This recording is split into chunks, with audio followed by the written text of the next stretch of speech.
अस्सलामुअलैकुम। मैं Mohammad Arsalan Ali, SSC chemistry. Dear students, आज हम बहुत ही इंटरेस्टिंग टॉपिक के बारे में पढ़ना चाहेंगे। What is Bohr Bury scheme. Very interesting.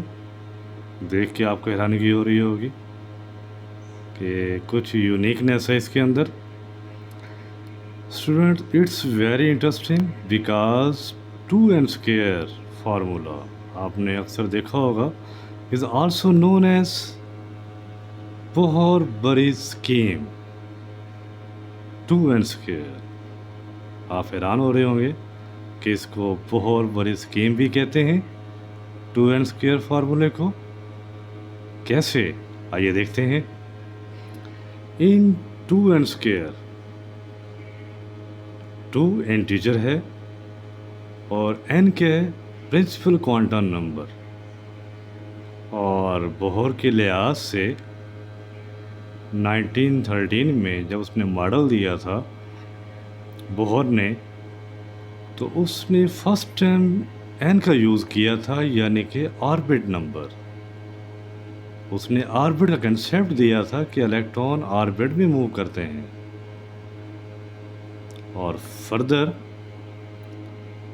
1921 के अंदर चार्ल्स बरी उसने इसको एक्सपेंड किया, बोहर्स के मॉडल को बुनियाद बना के, और पहली बार यूज़ किया टू एंड स्क्वायर। बोहर ने n को यूज़ किया और चार्ल्स बरी ने टू एंड स्क्वायर कर दिया और इलेक्ट्रॉन की फिलिंग के बारे में क्लियर किया। और उसके बाद एडमंड स्टोनर 1924 के अंदर फर्दर इस मॉडल को और एक्सपेंड किया। कैसे, वेरी इंटरेस्टिंग है। उसने सब शेल के बारे में मुतारिफ करवाया, SPDF। S stand for spherical गोल, P stand for principal, D stand for diffused, S stand for fundamental.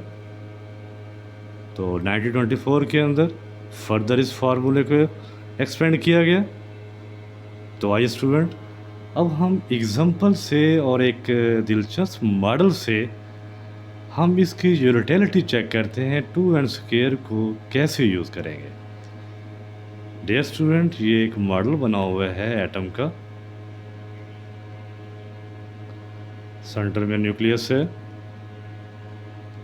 और जो न्यूक्लियस के करीब शेल है के, फर्स्ट ऑर्बिट भी कहते हैं N1, और फर्स्ट एनर्जी लेवल है E1। उसके बाद जो K के बाद है L शेल है, न्यूक्लियस से और दूर हो गया है, उसे दूसरा ऑर्बिट भी कहते हैं N2, और E2 एनर्जी लेवल भी कहते हैं। इसी तरह फर्दर M शेल है, वो मज़ीद न्यूक्लियस से दूर हो गया है और इसे हम N3 भी कहते हैं, और एनर्जी लेवल E3 भी कहते हैं। और फर्दर N शेल, जिसको हम ऑर्बिट नंबर 4 भी कहते हैं और एनर्जी लेवल 4 भी कह सकते हैं। अब आप सोच रहे होंगे क्या इसके बाद और शेल नहीं आते? बिल्कुल आ सकते हैं। उसके बाद एनर्जी रिवर्स हो जाती है, तो N तक मैक्सिमम एनर्जी होती है। तो आइए देखते हैं। हमारे पास एक स्कीम है, orbit, shell, sub shell, electron.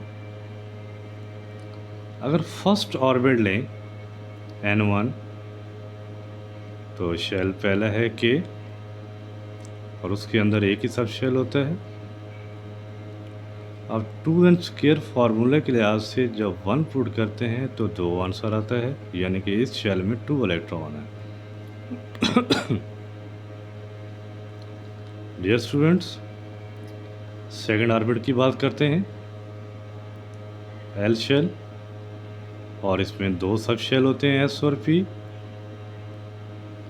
और N की वैल्यू यहाँ हमने पुट कर दी 2, 2 का स्क्वायर 4, और 4 को 2 से मल्टीप्लाई करते हैं तो 8। इट मीन दूसरे ऑर्बिट में, यानी कि L शेल के अंदर 8 इलेक्ट्रॉन आ सकते हैं।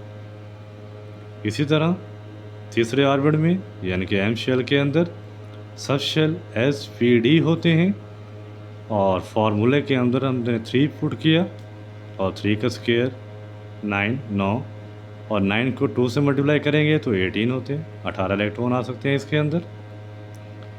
इसी तरह 4 ऑर्बिट है N4, एन शेल भी कहते हैं, इसके अंदर फर्दर SPDF सब शेल होते हैं और n की वैल्यू हम क्या पुट करेंगे यहाँ पे 4, जिसकी पावर 2 है, फार्मूले के लिहाज से क्लियर है।